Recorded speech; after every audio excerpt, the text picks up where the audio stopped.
Hello guys, अगर आपका M है शिपिंग सेक्टर या फिर मरीन सेक्टर में एक बेहतरीन करियर करने का, तो आपके लिए यहाँ पे एक सुनहरा मौका आया है। हाल ही में गवर्नमेंट ऑफ इंडिया ने diploma in nautical science BSc degree के लिए IMU CET की घोषणा कर दी है। तो यहाँ पे आज के इस स्पेशल सेशन में हम इसकी पूरी डिटेल जानने वाले हैं कि क्या ये IMU CET एग्ज़ाम होता है या फिर क्या नॉटिकल साइंस होता है, कैसे आप शिपिंग जैसे क्वालिटी सेक्टर में एडमिशन ले सकते हैं और कैसे यहाँ पे स्टूडेंट्स को 2 लाख से लेके 15 लाख तक के पैकेजेस मिले हुए हैं। So viewers, you are watching Freshers Gate and I am your host Harish Chandra. तो चलिए स्टार्ट करते हैं कुछ नया और बेहतरीन आज आपके लिए। अगर आप नए हैं हमारे इस यूनिक करियर फोरम में तो प्लीज़ इसे सब्सक्राइब और बेल आइकन ज़रूर दबाइएगा।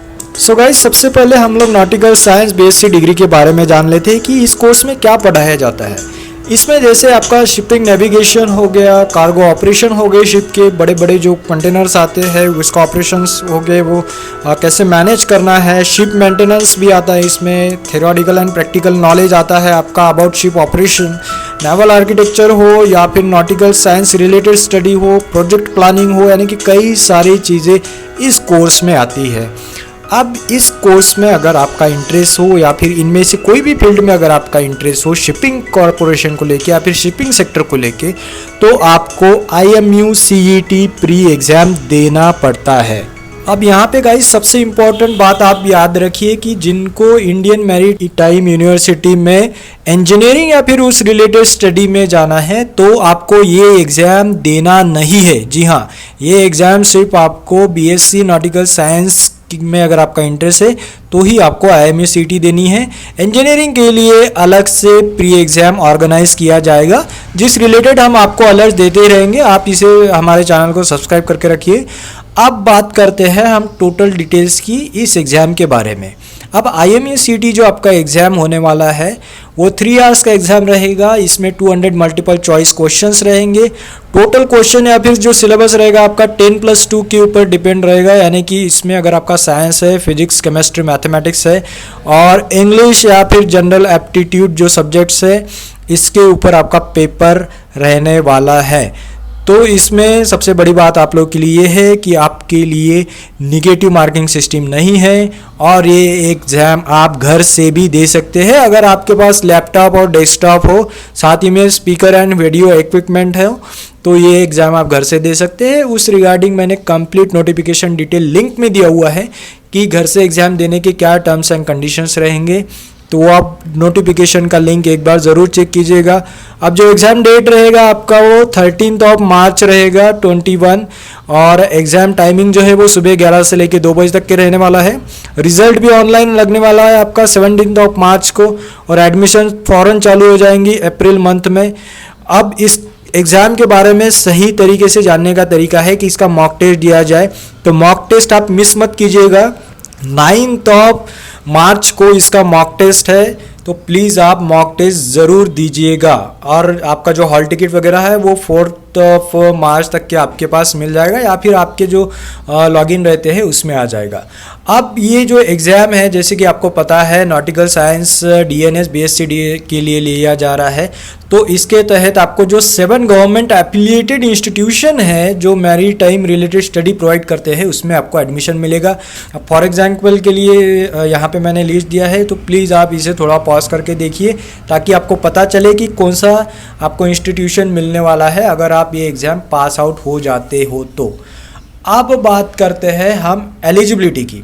तो आपका मिनिमम 10+2 पास आउट होने चाहिए आप साइंस स्ट्रीम से, यानी कि फिजिक्स, केमिस्ट्री, मैथमेटिक्स से सब्जेक्ट आपको कंपलसरी रहेंगे। साथ में इंग्लिश भी लैंग्वेज कंपलसरी रहेगा और इंग्लिश लैंग्वेज में आपके मिनिमम 50 परसेंटाइल होने चाहिए और 10+2 में आपके ओवरऑल मिनिमम 60 परसेंटाइल होने चाहिए। अब इस परसेंटेज को लेके आपको 5% रिलैक्सेशन भी मिलेगा अगर आप SC ST कैंडिडेट हो या फिर आप लक्षद्वीप या फिर अंडमान निकोबार के कैंडिडेट हो तो, लेकिन आपको इंग्लिश में मिनिमम 50% लाना पड़ेगा।